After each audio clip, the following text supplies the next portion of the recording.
Welcome everybody. Welcome to World Fair 2021. And this talk, we're going to take you through a trip through the world of FME deployment. Okay, so here are the presenters, a full deck here. So my name's Don Murray and I'm one of the co-founders, and I'm going to be your tour guide today. I'm Rylan Masjak. I'm one of the product managers for FME Server, and I will be taking you through the land of on-premises. I'm Jen. I'm an FME cloud expert at SAFE, and I'm going to be taking you to Kubernetes Kingdom. I'm Stuart Harper. I'm the Technical Director of Cloud Services, and I'm going to walk you through Cloud City. My name's Grant. I'm a senior software developer at SAFE, and I'll be taking you to the serverless stratosphere.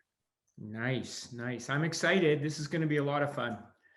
Okay, so welcome everybody. Welcome to the journey.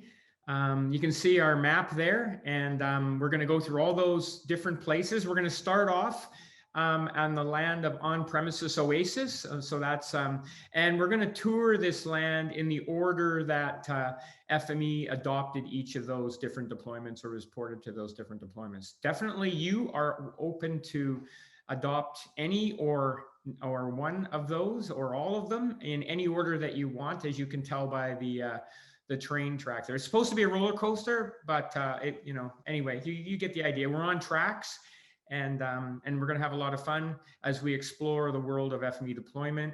There's going to be some live Q&A and discussion at the end, and with the team of experts I'm with, no question will not be able to be answered. So how's that for throwing down the gauntlet?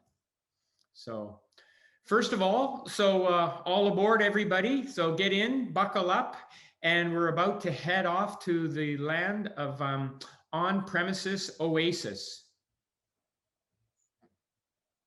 So our host for our first stop is Rylan. So take it away, Rylan. Hi, everyone. What I'll show you today is more than just a mirage shimmering above the sands in the on-premises Oasis. In this land of on-premises Oasis, we see that all of our favorite platforms are supported by FME.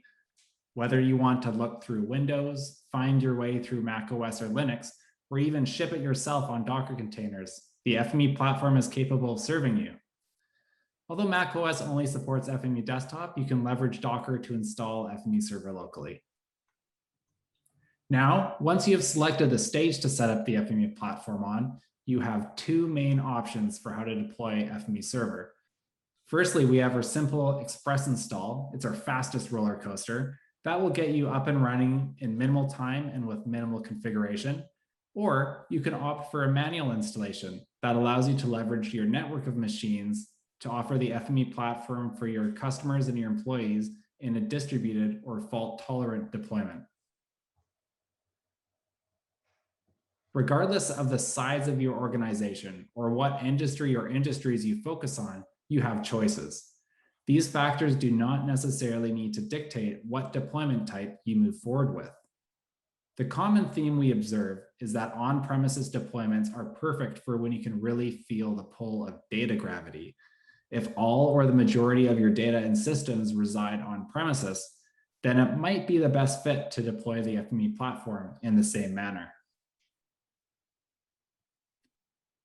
The Express and Docker deployments of FME Server are the simplest to get up and running and to manage. Express is great if you will only provision one machine for the FME platform, and Docker is really flexible for testing and sandboxing. Docker is also great because it's OS agnostic, so it allows you to leverage the FME platform on any operating system that we don't natively support. And although we have said that distributed and fault-tolerant deployments are more difficult to install and manage, they're the most robust, allowing you to plan for guaranteed uptime and for stability by introducing redundancy across multiple components. FME Server can be installed across multiple machines, which will also let you spread demand and maintain healthy processing power. After the hard work of configuration is complete, you have access to the same capabilities and the same functionality of an Express install, including the same easy licensing. Okay, thanks, Rylan. That was awesome. So I hope everybody understands that if you have machines on premise and you want to install FME, it's as easy as an express install. So now we're off to Cloud City. Welcome to Cloud City, everyone. My name is Stuart, and I'm going to walk you through your options for deploying FME server in the cloud. So first stop, FME Cloud. FME Cloud is your simplest way to deploy FME server in the cloud. And you can have FME server up and running only a couple of minutes after signing up for FME Cloud. It provides a fully managed version of FME server. It's a platform as a service. And what that actually means is that Safe Software hosts and manages the FME server for you. So instead of spending hours on procuring hardware, configuring everything, setting everything up, you can deploy FME server into our public cloud in minutes. And once you've launched FME server, Safe Software manages all the hardware, infrastructure, and even the security for you. So you can really focus on just building out those FME server workflows and not worrying about all of the infrastructure and everything that goes on behind the scenes to run FME server. FME Cloud has over 300 customers using it, and it's been running for over 6 years. The uptime's over 99.99%. And we've got a variety of use cases on cloud. Some people use it for prototyping, and even once they've prototyped on cloud, they go to an on-premises deployment. And other customers are running full production workflows, API integration with data warehouses and object storage and things like that. To launch an FME server on FME Cloud, it's as simple as entering a name and URL for your instance. This is the URL that you will access the FME server over. A description for the instance if you wish. Then you choose the region where you would like to locate your instance. So usually you choose the region which is geographically closest to yourself. So I'm going to go US West 2. Choose the FME server version you would like to launch. So I'm going to go with the latest FME server 2021.0 release. Then you choose the size of the virtual machine. So anywhere from 2 CPUs and 4 GB of RAM for prototyping on the smallest starter instance, all the way up to 48 CPUs and 192 GB of RAM on our most powerful enterprise instance. Configure the amount of disk you need and choose the notification group. So this is who will receive notifications when there's an issue with the instance. Once you've done all that, you simply click Create Instance, and a couple of minutes later you'll be able to access this FME server. So there it is. There's our new FME Cloud interface. We're giving you a sneak peek of that. What I'm going to go talk about now are the cloud marketplaces. So if you want to run FME server in your own cloud account behind a firewall, AWS VPC or Azure Virtual Network, then you need to look at options beyond FME Cloud. FME Cloud runs on our public cloud. So if you want to deploy into your own cloud, then your first stop is to look at the cloud marketplaces. So we've got offerings currently in Google Cloud and Azure, and AWS is coming soon. I'm going to show you now take a quick look at the distributed FME server deployment. So this listing is the distributed Windows deployment of FME server. You can go to the marketplace, you'll find it there if you just type FME. And it's really as simple as clicking Get It Now, and you can choose the version of FME server you want to deploy, click Continue, and then you configure the hardware that you want to deploy into your Azure account. So really these are like an installer almost for the cloud, and in this particular situation we set up all the Azure storage for you, the networking, the load balancers, we set up also the Azure scale groups to make it easy to scale. So it makes it really, really easy to deploy an FME server into your own account, these marketplace listings. So that's the Azure marketplace. And as I mentioned, the AWS marketplace is coming soon. So if you do want to deploy it into AWS or into any of the other clouds listed here, so DigitalOcean, IBM, Oracle, really there's so many clouds out there now. You can run any of the installers that Rylan just talked about. So the Windows installers, Linux installers, Kubernetes installers, all of them, you can just bring up the infrastructure and run the installers on these and get going that way. Yeah, so, you need to think about what your organization needs from the FME server. There's various different ways here. Yes, FME Cloud is the easiest to install, it's the easiest to manage, but that doesn't mean it's the right fit for your organization. If you want the control of doing things yourself, then you need to either look at the marketplaces or the manual deployments. Okay, thank you, Stuart. So so far we've gone from physical machines to virtual machines, and FME server runs on all those. And so now we're going to go to a new level. You could think of it as an abstraction of machines. And to tell us a little bit about what that means, let's get on the train and head over to Kubernetes Kingdom. Okay, everybody, we've arrived, and I hope you're ready for some really excitement. You probably noticed the zoo on the left side there as we pulled into Kubernetes Kingdom. And so take it away, Jen. Hi, so I'm Jen, and I'm going to be your tour guide at Kubernetes Kingdom. So I'm going to assume that this will be many of yours first time to Kubernetes Kingdom. So I should probably let you know what we're all about here and tell you why more and more people are moving here every year. If you've heard of Docker before and have some understanding of containers, Kubernetes aims to solve issues with manual container management and deployment by providing the ability to automate, scale, and manage containerized applications. Kubernetes is also open source. A few of the main benefits I've included on this slide. So Kubernetes lets you spread your resources out across multiple hosts or nodes, and Kubernetes will also make sure the containers and resources are distributed across them sensibly, which is the smart bin packing. You can also set up health and readiness checks so that traffic won't get routed to containers that aren't ready or healthy enough to receive it.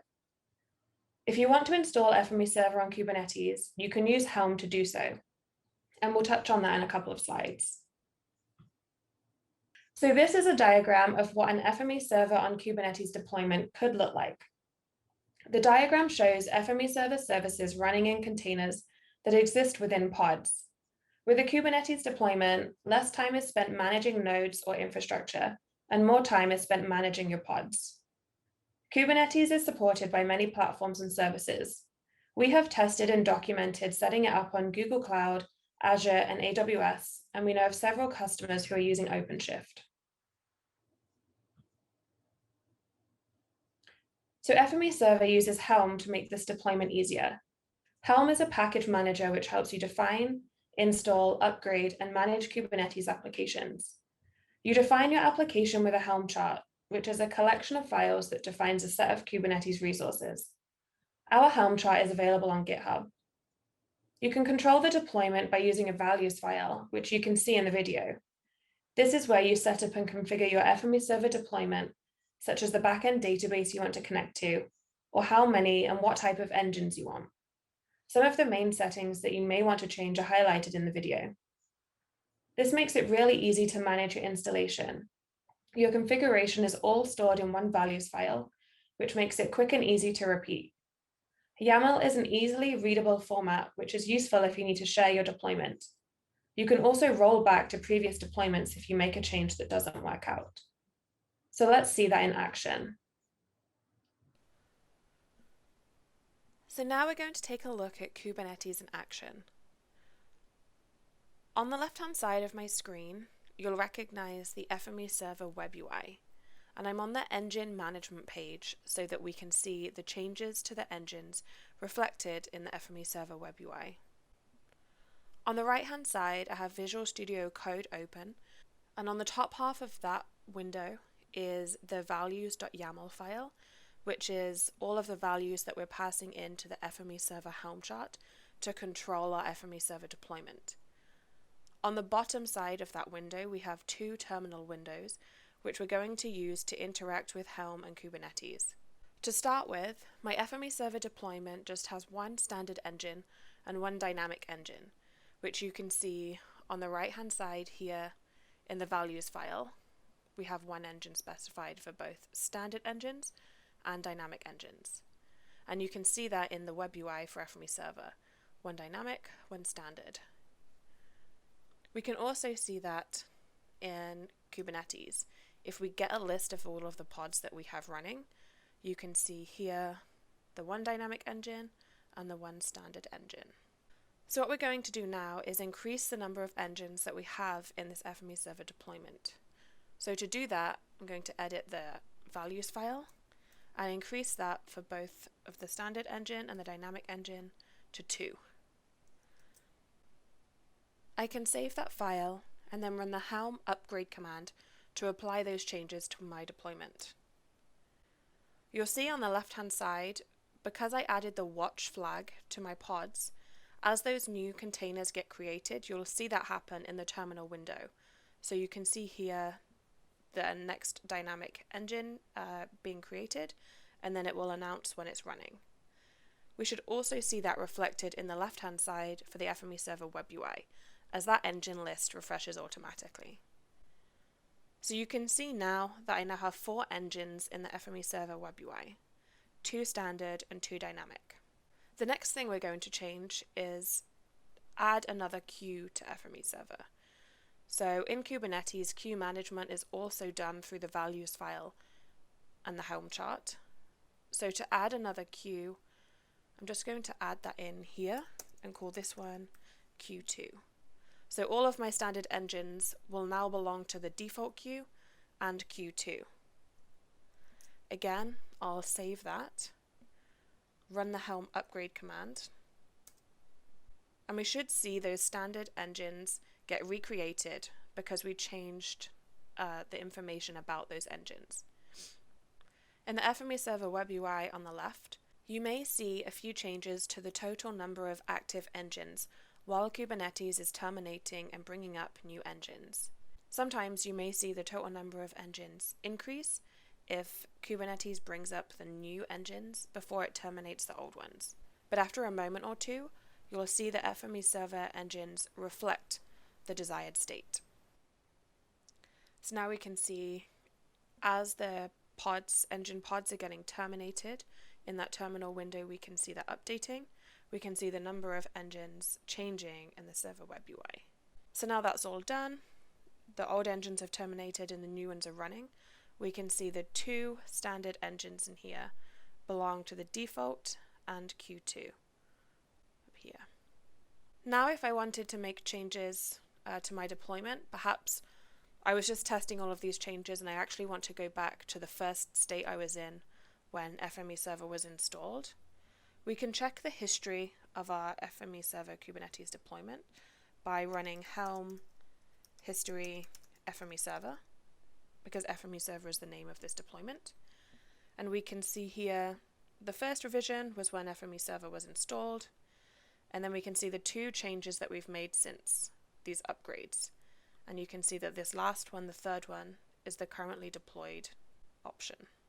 So now I'm going to run helm rollback FME server 1. So this will change our FME server deployment back to the first revision, which was the state as it was when it was just installed. So we should see this go back down to 1 engine for standard, 1 engine for dynamic, and only the default queue will exist. So we can see Kubernetes on the left-hand side starting to terminate some of those engine pods. And as soon as those engines are ready, we should see that updated in the FME server web UI.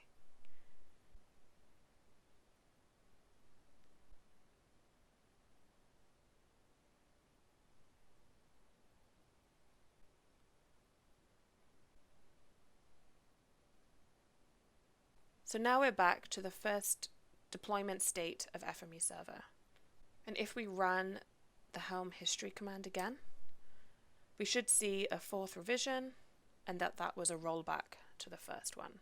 So this video was a basic example showing you how you can use the values YAML file to control your FME server deployment.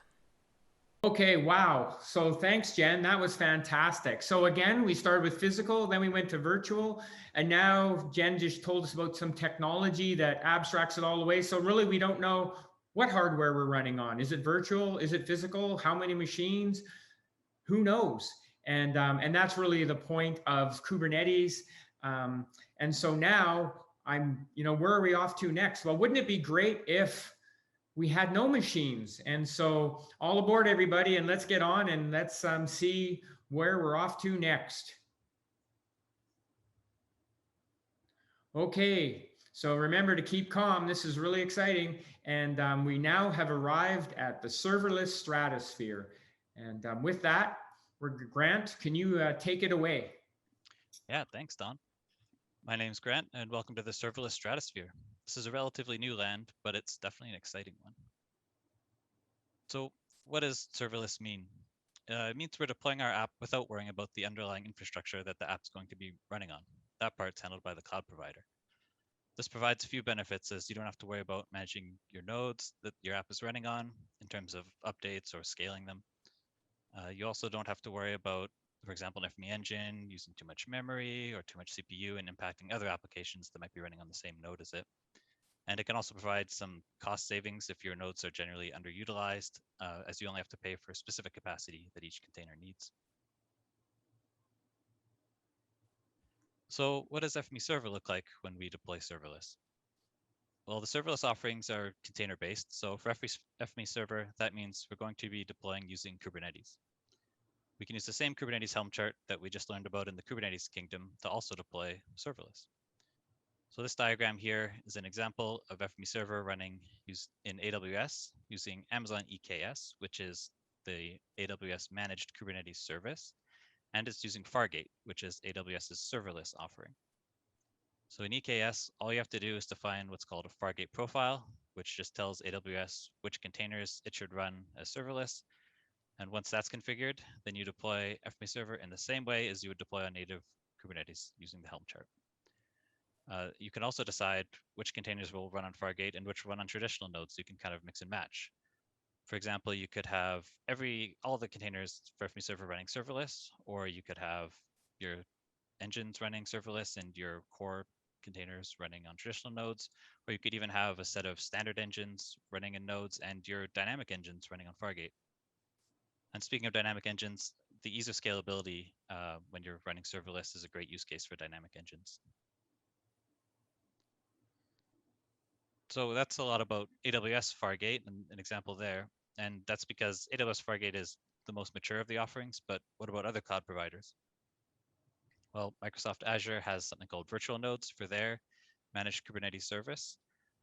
Currently, there's a few limitations that make FME server deployments difficult, but the work there is ongoing. Google Cloud also has something called GKE Autopilot, which again uses their managed Kubernetes service and allows you to deploy your containers without worrying about the underlying nodes. It's very similar to Fargate. At the time of this recording, it's only a few weeks old, so we haven't been able to try an FME server deployment there, but from reading about it, I don't think FME server would have any difficulty deploying there. Wow. So there you have it. No matter where you want to run FME server, you can move it there. So really, you might be on premise and you can go to Stratosphere or Kubernetes or Cloud City, or from Cloud City to Server Stratosphere.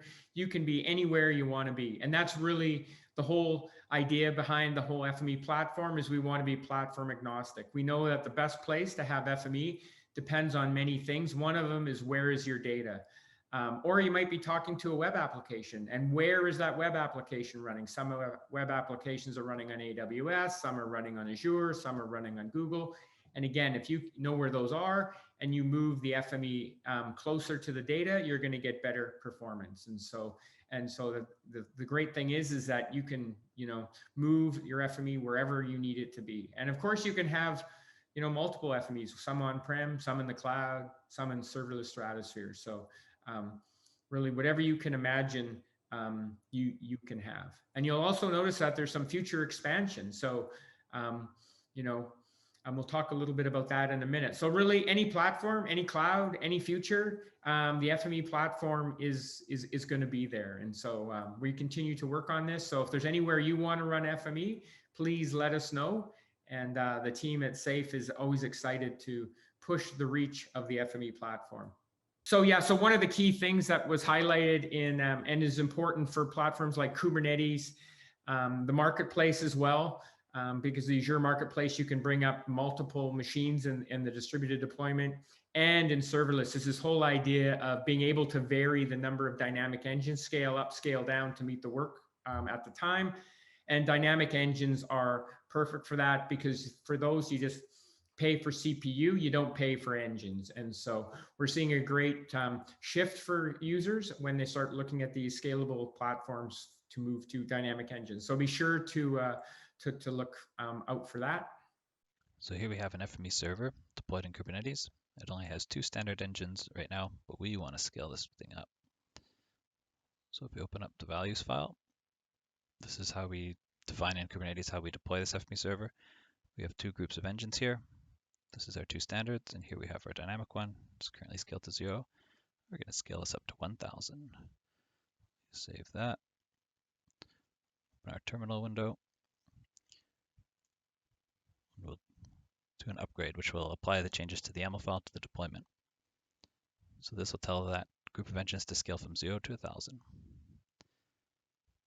Okay, and now we just wait for our engines to connect. This takes a few minutes as nodes need to be provisioned for these engines to deploy on. And here we are, not too long later. Run our engine page here. And as you can see, our 1,000 engines have been deployed, ready to work on jobs, all using dynamic engines. Okay. The other thing that we're doing, our work continues. And if you would have noticed the tent there, I pointed that out as we were entering or leaving the station. And basically now Amazon has this new processor called Graviton 2, which enables you to deploy applications at a high performance and very low cost. And so soon, watch for that. FME and FME server will be running on AWS Graviton 2, but that is for another tour at another time. But rest be sure that the land of the world of FME deployment continues to grow as time goes on. So there you go. Well, thank you so much, everybody, for joining us today. Be sure to check your cart and make sure you don't leave anything behind. Okay, so thank you, everybody. And now, if you want, please join us in the live questions and discussion Zoom room. And we'll be there to answer your questions and anything about FME deployment or anything about FME at all. We're happy to meet with you and have a great discussion. And make sure you check out the World's Fair. We have a partner pavilion, which is exciting. You can go in there and see over 25 partners also have a booth and some exhibits at the World Fair. So you can go in there and hear them there. If you want to have a meeting with any of us, there's book a meeting. There's also doctor's offices, and you can connect on social media. So be sure to check out everything at the World's Fair.